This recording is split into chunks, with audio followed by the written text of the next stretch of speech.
Welcome to my vlog ឥឡូវមកមើល one day in បាត់ដំបងខ្ញុំធ្វើអីគេខ្លះហើយខ្ញុំមកដល់តាំងពីម៉ោង4ភ្លឺដោយសារខ្ញុំ G Express ចេញពីពេញម៉ោង11យប់មកដល់ម៉ោង4ភ្លឺអញ្ចឹងខ្ញុំមកគេងរហូតដល់ខ្ទង់ម៉ោង5អីហ្នឹងគេងរហូតដល់ឥឡូវម៉ោង7បានចេញមកវិញហត់ណាស់ខ្ញុំសុំគេ check in មុនតែបាត់គាត់រៀបចំលក្ខណៈសពបន្ទប់តនេបើអត់មានបន្ទប់តនេខ្ញុំអត់មានកន្លែងគេងហ្មងតែឥឡូវគេបានមកសបោះហើយរៀងស្រួលខ្លួនតិច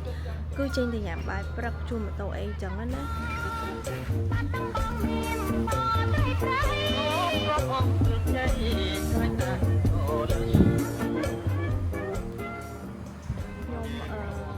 only have one day in បាត់ដំបងអញ្ចឹងខ្ញុំ hail Grab ទៅជួលម៉ូតូឥឡូវហើយនេះខាងមកហូតែលគេចាំខ្ញុំដាក់ឈ្មោះហូតែលនៅលើហ្នឹងចាំខ្ញុំមកវិញខ្ញុំធួរោនៅក្នុងហ្នឹងឲ្យមើលដល់ពេលកក់ Grab ចំពូនៅមុខហ្នឹងស្រាប់ជីលម៉កចឹងបណ្ដោយ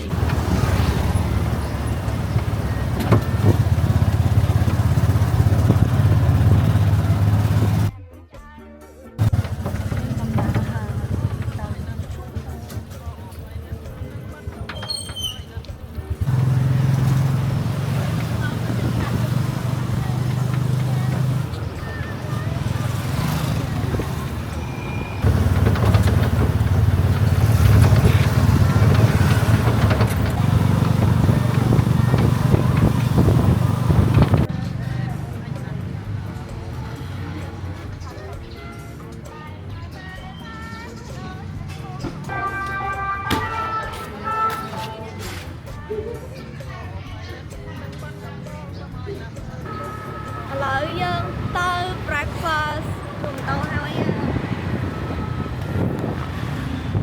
Slow life ไม่មាន កន្លែងញ៉ាំបាយចង់តម្រង់បានមកហូប maybe 15 minutes ដោយសារ I don't know we have to wait to eat is the rule and these are the food ហើយជួបគេតំណងណាស់នេះ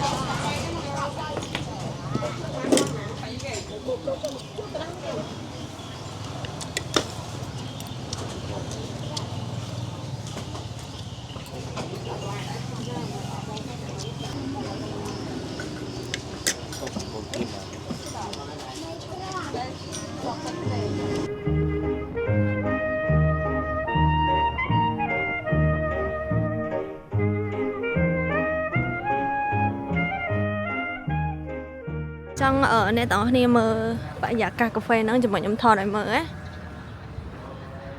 តើរបៀបកាច់កែងមានគំនូរលើអញ្ចឹងហើយគេទៅបើកថ្មីបើក Gen Z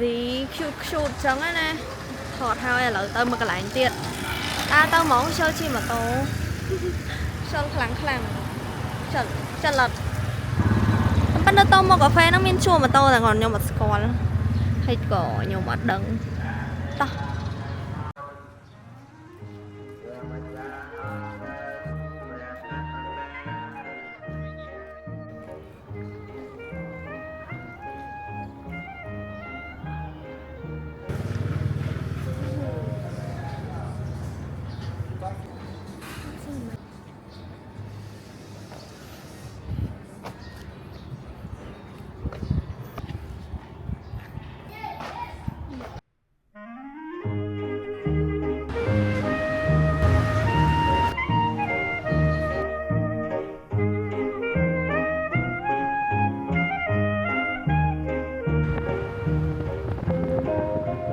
និយាយទៅខ្ញុំអត់បានថតគ្រប់ footage ទេ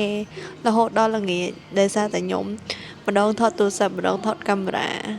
តែចង់ឲ្យ footage ចាំខ្ញុំដាក់បញ្ចូលឲ្យវាមាននៅក្នុងទូរស័ព្ទវាអត់មាននៅក្នុងកាមេរ៉ានិយាយទៅថ្ងៃមិញបន្ទាប់ពីចេញពីកាហ្វេ hopping អីចឹងខ្ញុំដើរថត hotel អីចឹងណាហើយអ្នក hotel ឡើងស្អាតខ្លាំងហ្មងមកខ្ញុំទៅញ៉ាំផ្អែមញ៉ាំបាយថ្ងៃចឹងណាខ្ញុំញ៉ាំបាយថ្ងៃនៅកន្លែងមីទាញហើយបន្ទាប់មកទៅកន្លែងផ្អែមថ្នោតហ្នឹងខ្ញុំចូលចិត្តណាឆ្ងាញ់ខ្លាំង